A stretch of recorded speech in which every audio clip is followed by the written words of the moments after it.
Hello, and welcome to Paddling Places, Florida. I'm your host, Mr. D. So, hey, let's get this thing in the water.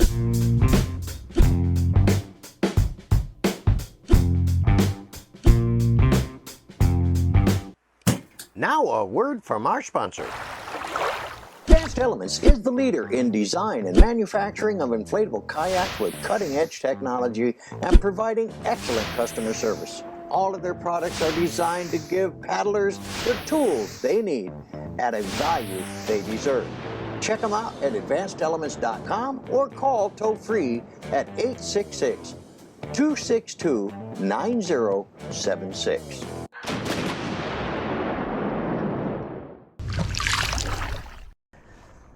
Hello, and welcome to Paddling Places, Florida Adventures. I'm your host, Mr. D. Hey, we're not at no fancy location or anything like that. I just haven't done a coffee paddle in a long time, so I decided to go out to my neighborhood lake and make me a fresh cup of coffee and come on out here and share with you some insights and things that are coming that you guys may be interested in. One of the first things I want to bring across to you, I get a question all the time on what cameras to use with a kayak. And you know, I've been trying out all kinds of different cameras. GoPro, 360 cameras. We're talking video cameras right now, guys. We'll talk about the stills here in a minute. But on the video camera stuff, well, hey, I've got one that I've decided to pick up that will answer all your questions on videography from a kayak. And it's coming. Actually, I'm waiting until Christmas hits and see if Santa Claus drops it by.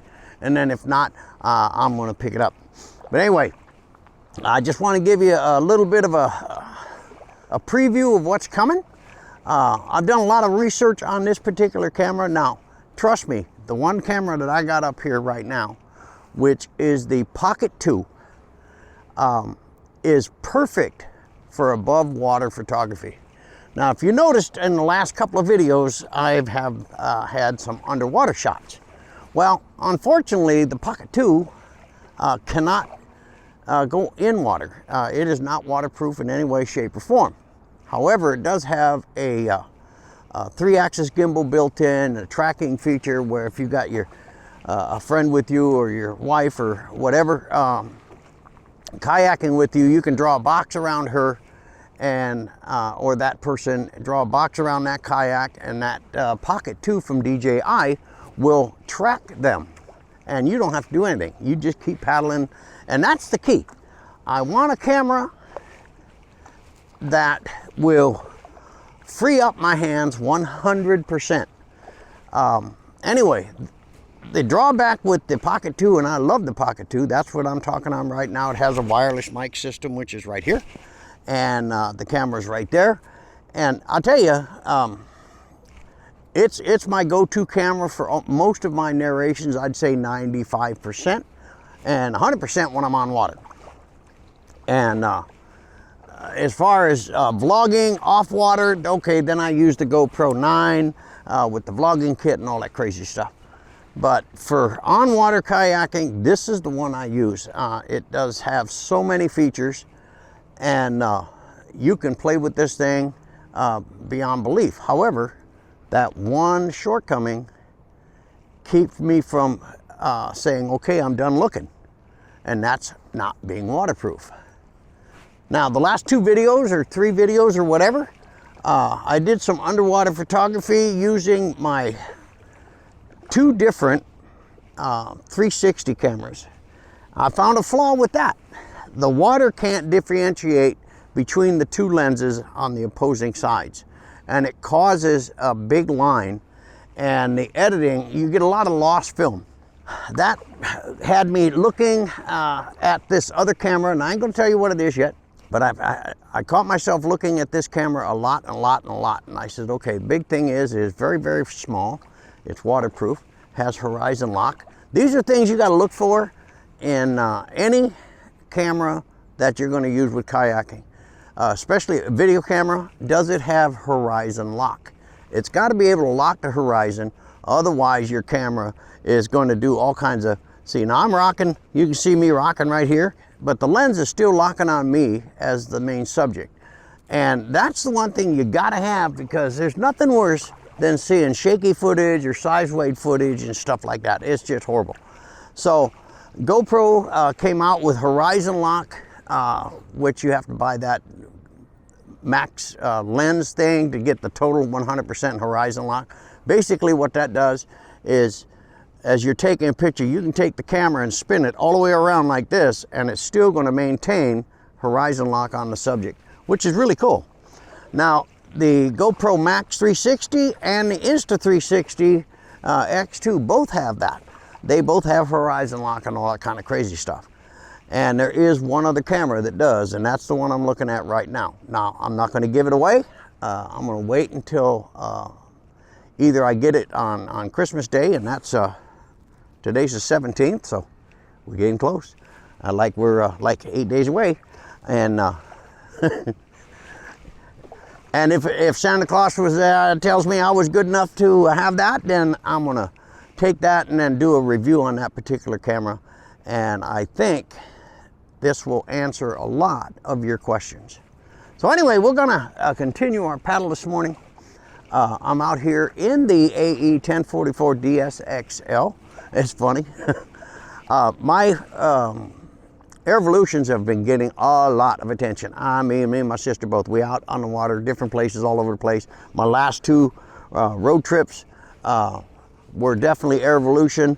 And so my Sport and my Elite and my 1044, they were screaming at me in the garage. They said, when are you gonna take me out? They're jealous that all I've been taking out is the Airvolution. So the 1044 screamed the loudest yesterday, so I said, okay, I'm gonna take you. And then next will be the Sport, next will be the Elite, and then I'll go back out in the Airvolution. That Airvolution, I tell you what, guys, is a phenomenal craft. I mean, whew, man, that thing is great. But there's nothing, absolutely nothing wrong with the advanced frame line. Nothing. They are just fantastic. It's just that Airvolution is so different. Being a hybrid, it is just so different, and I like it a lot. My sister loves it. All she says is, where's my boat? And then I got to put it in the car. Even if I'm taking out the Sport or the Elite or the 1044, she wants her Airvolution with us. So, hey, whatever. Anyway, guys, we're going to continue our paddle, and hey, we'll be back in a bit. Well, hey, guys, it is right around 8 a.m. I've been on the water for about 35 minutes, 40 minutes right now. And I love coming out in the mornings. This is my Florida time. I tell you what, Florida waters this time of year is absolutely phenomenal. I mean, dang.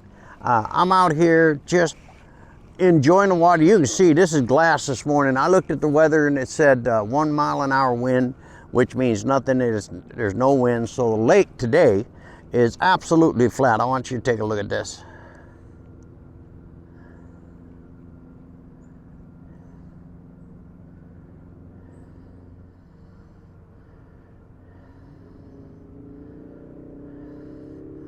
I mean, this thing is totally flat. Now on this lake, guys, I do a lot. I mean, a lot of my reviews. And if it's a kayak, it's definitely first going to be reviewed here. Reason being, my house is literally right across the way here.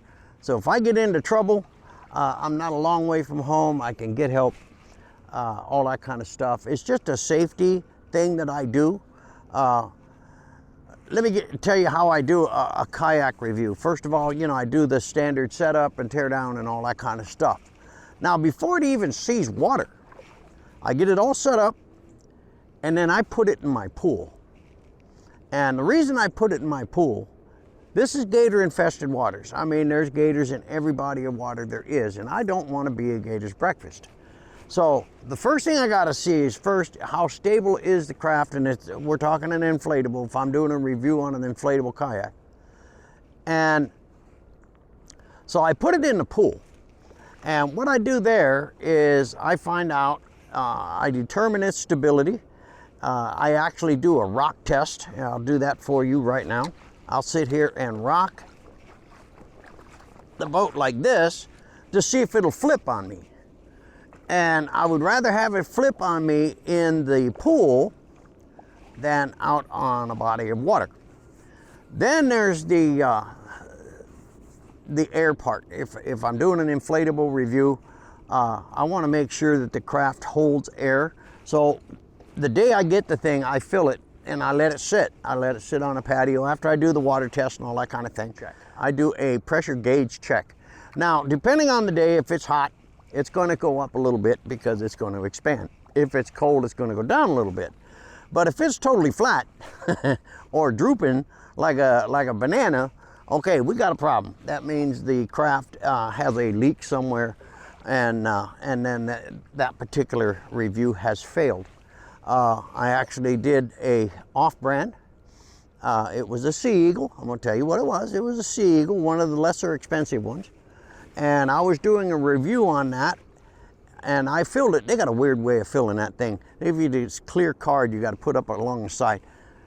I mean, really not cool. But I did exactly what they said to do, and I went and did the pool test, and I got pitched in the water 3 different times.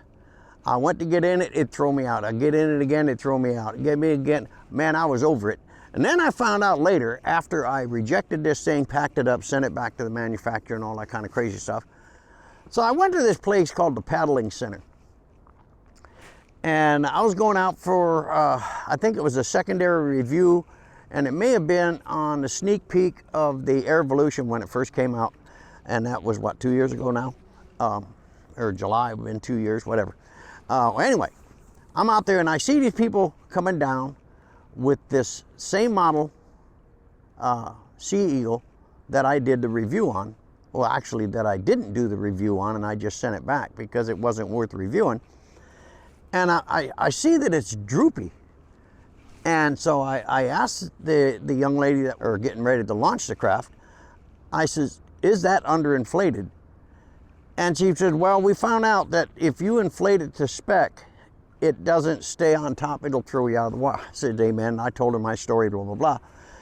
And so she says, if we underinflate it, then it takes that stability problem away. And that, I'll tell you guys, I gotta be honest with you, that confused the heck out of me. Why would you purchase a product that doesn't work? That you have to underinflate so it doesn't pitch you out. Now, the girls said they love it after they learned that little trick and all that kind of stuff. But I couldn't get into it. And then they saw the Air Evolution, I think it was the Air Evolution prototype, and they were asking questions about that.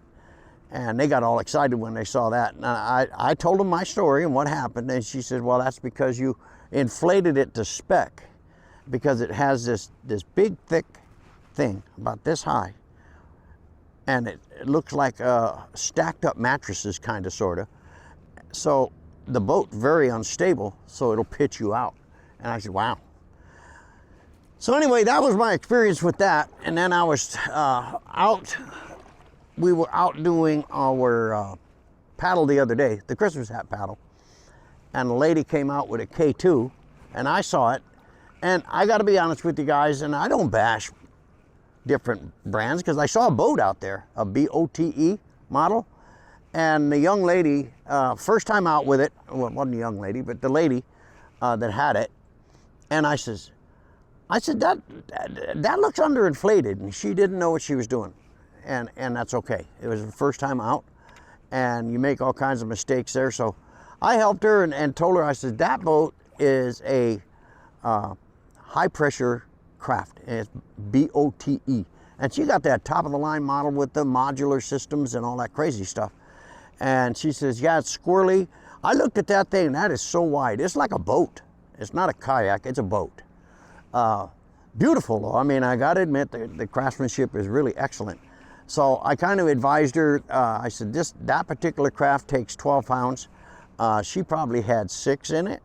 And you could see it, it was wrinkled on the nose and all that stuff, and she said it was squirrely. Now this thing has 2 fins, but that was beautiful. Then this other girl comes down with a K2, and she goes out, and we saw her later out on the water, and all of a sudden she's racing back in, and she says, I developed a leak, and that boat was almost sinking. And you know, then I always go back to say, you know, that's why I love Advanced Elements kayaks. I don't have to worry about problems like that. As long as you follow the instructions, manufacturer's instructions and stuff like that, these kayaks will last you a long time and get some safe paddling. That was unfortunate for the young lady in the K2. But it's like I always say, you get what you pay for. And again, I'm not bashing. Please don't fill up my comment section with all these bash notices. I'm not. These are actual experiences that I see when I'm on the water.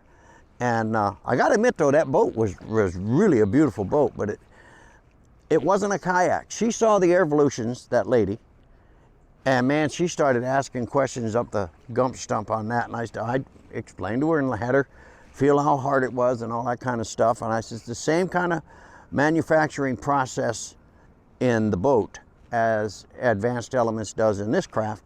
And we talked about that, and she got real excited, wanted to know about pumps and stuff like that. And I'm always out there to answer any and all questions when I'm on water. Did meet a fan out there. That was kind of cool. It was funny. We were coming out, we were done with our Christmas hat paddle, and I hear that's your hymn. I don't know what was that all about. But then she explained herself and all that kind of stuff. So we had a great time, had a nice chat, and they had the Sport and the Advanced frame that they were filling up and getting ready to go out, and we were done. So anyway, guys, we're gonna get back. I know I blathered there, but this is just a relaxing paddle today, and I wanted to give you some of my insights and things I run into and stuff like that. Again, I don't bash brands, but if they don't perform, I'm gonna tell you that they don't perform. Anyway, so hey, we'll be back in a bit. Well, hey guys, I'm gonna call this the coffee blather video because I was blathering. But hey, I think it's kind of cool to answer your questions. Some of the questions I get are kind of repetitive, and when I get one like that, I'll do an entire video on it. But I get a plethora of different questions, and I figured today, being the New Year's coming and all that kind of stuff, I'll try to address a lot of the questions that I get. And another question I get is, what paddle is this? I get that question a lot. This is a Sawyer laminate. It is pricey, trust me, it's almost 500 bucks. But it's a carbon fiber adjustable. What the heck is that? Oh, you got to have your head on a swivel out here. But anyway, it is an adjustable ferrule. I love to feather my paddles. I run 45 right. But anyway, this is carbon fiber with a laminate and fiberglass coated blade. And it's beautiful. I just saw it. It's about, I don't know, four years old now. I use it a lot. I was asked the other day on the Christmas hat paddle, one of the comments that I got was what paddle was I using there? Well, there, I was using the 2035 Touring 4-part carbon fiber paddle by Advanced Elements. Now, the reason I like the 4-part paddles for the Airvolution, I can break a 4-part paddle down and put it right in the case, and which is really, really great. I can put it in there, do my thing, all that kind of stuff. And then Terry is the red one, is the Advanced Elements. I think it's the 3020 or 2030, not the 2035. I think hers is the 2030, and that's the 4-part fiberglass paddle. And that's a real nice paddle too. Beautiful red color, nice design. I particularly like the way they've designed the dihedral on the blade. It's really a nice spoon, gets a good push off your blade. But the two favorite paddles I use for me is the 4-part 2035 from AE, and of course my Sawyer laminate. Now Terry has a Werner. She was using that, but kind of switched over to the 2030 4-part fiberglass paddle by AE. She really likes that too, and plus it breaks down and we can put it inside her air evolution. Where I can't do that with the Werner. If the Werner had a 4-part system on that, or I'd have bought the 4-part system, then I'd put the 4-part in that particular boat. But that's what we're doing there. All right, so we're going to stop this blathering until we come across in my brain other questions that I've received over the last couple of videos. So hey, we'll be back in a bit. Guys, I almost forgot. I talked earlier about the still camera. I've been through all kinds of still cameras. The one thing you don't want to do is take a very, very expensive DSLR out on the water. It just doesn't make any common sense. Because if something, the unfortunate happens, I mean, the lenses and the bodies, I mean, their pricing is really, really crazy. And then being in nature photography and stuff like that, you're on the water, so you're at a disadvantage as far as distance. So you need some kind of a really good zoom system. After 3 different cameras, I finally figured the best one for kayaking still imagery, and you see it all the time in my videos, is this camera right here. This is the Nikon P950. Now I did have the 900. It ended up, unfortunately, going in a river. I insured it. They refunded money to me and stuff like that. So like an idiot, I bought the P1000, which was supposed to be the superior upgrade. But it was so big and so bulky, and it shot 3,000 millimeter optical zoom. Now that's a lot, guys. When you're shooting on the water and you're trying to get a bird or some kind of animal that you see in the trees or on the bank or something like that, the big optical zoom lenses really help. However, the shortcoming is moving in-flight pictures are not very successful with this camera. The glass is not fast enough. However, if you want to reach out 2,000 millimeters, get some really, really great photo work, stuff again, you've seen them on all my videos. This is the P950. The P950 has a 2,000 millimeter optical zoom. It has the 4K, which the P900 shot only 1080p vid. And this also has the mic jack, so I can hook up my Rode Go to it and all that kind of thing if I want to do some narration using the camera thing. And it does some really crazy stuff. What I'm going to do is give a couple shots right now and show you what I'm talking about. I'm just going to shoot the dock over here that I'm coming up on. Now this is at 24. Now I'm going to bring it up to 2,000 millimeter zoom. And there's 2,000.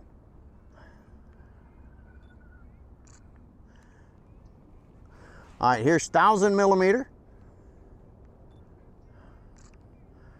Take it to 500. Now you can see how pristine these shots are. Now, but what I like about this, it's small. It has an articulating screen and all that kind of stuff. Now again, it's not waterproof, but none of these cameras are, unless you put them in a carriage, stuff like that. So I just carry it in the drag bag or the deck bag. Carry it in a drag bag. I carry it in my deck bag and tuck it away. Now when I'm kayaking, it's between my legs and I set it on the floor because you never know what you're going to see. So anyway, that answers that question. Now trust me, I've been through all kinds of different bridge cameras, and that's what I recommend. That's what this is called. It is a bridge camera. And the bridge camera, that gives you the opportunity to not have to change lenses. But they do have their shortcomings. They can't shoot in-flight birds and stuff like that. When I want to go out and do that, if I'm going out to a place where wildlife abound, not kayaking, where I have the tripod and the big humongous zoom lens, that I can do in-flight shots and it'll freeze the shot and get the feathers of the bird and stuff like that really, really crisp. If I put this on high shutter speed and try to get that, I might get one, maybe, but it's not made for that. This is made for long range and short range. Now the shots are pristine, as you can see. If maybe I'll come across a bird or something like that up here, and I'll give you another a test shoot. But anyway, that's the camera I do use, guys. I love the Nikon P950, but I went through all 3 iterations. I went to the 900, the 1000, and then back to the 950. And the 950 is an upgrade from the 900, where they had all kinds of problems with the 900 as far as mounting location, where the quarter 20 mounted to the tripod used to snap out because it was on the end. When you extend that lens all the way out, that's putting undue stress, and it was cracking them out. So you'd have to buy this ring adapter to mount up to the tripod. Real pain in the butt. Anyway, Nikon was smart enough to listen to their customers and did the upgrade. They wanted 4K, so we got 4K. We also got a what do they call it? Equalizer thing, where after you frame your shot in half shutter mode, and you got it all shot and ready to focus, and everything's ready to go, but it's a little too bright or it's a little too dark, you can change the EV by spinning this little wheel on the side to give you the look that you're looking for. Really, really cool. But you know, all in all, the shots are really pristine. A lot of people ask me what camera, and I tell them it's a bridge camera. They don't believe me, but it is. I mean, your setup time and lock in and all that kind of stuff. Now, almost forgot.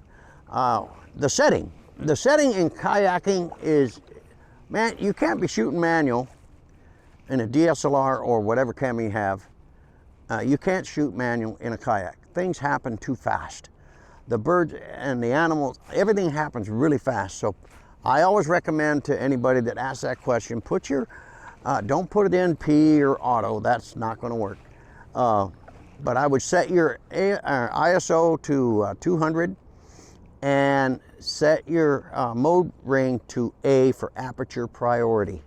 That will give you the best results for on the water still photography. So anyway, we're going to get out of here. If we see a bird or something like that, we'll do another quick shot. If you don't, then we won't. So, hey, be back in a minute.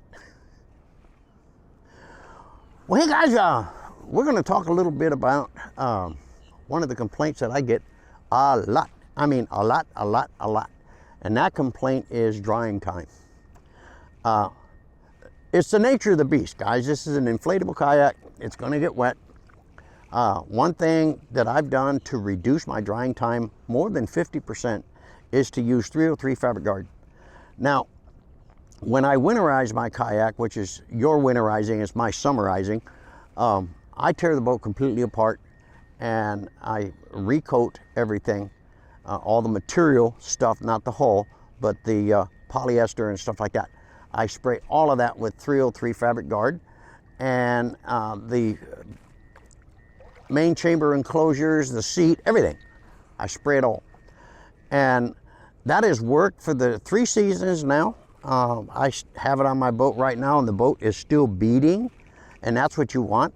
So when you come off wherever you're kayaking and stuff like that, just wipe your boat down. It's not that big a deal. Deflate it, and then when you get home, what I do is I partial inflate the craft. I put it on 2 little stands, and I let it sit, and it'll be dry by the next morning. I mean, with no question, because first of all, I've already wiped the excess water off, and then the 303 fabric guard is doing its job. So it worked perfectly. And this is what I've been doing now for the last 3 seasons, using 303 fabric guard. Now, I did try Never Wet this season based on a recommendation. It failed. It failed the first time out. Man, I was blown away. I put it on my Sport and took it out to do a test. Not testing that particular thing. I was just out kayaking that day.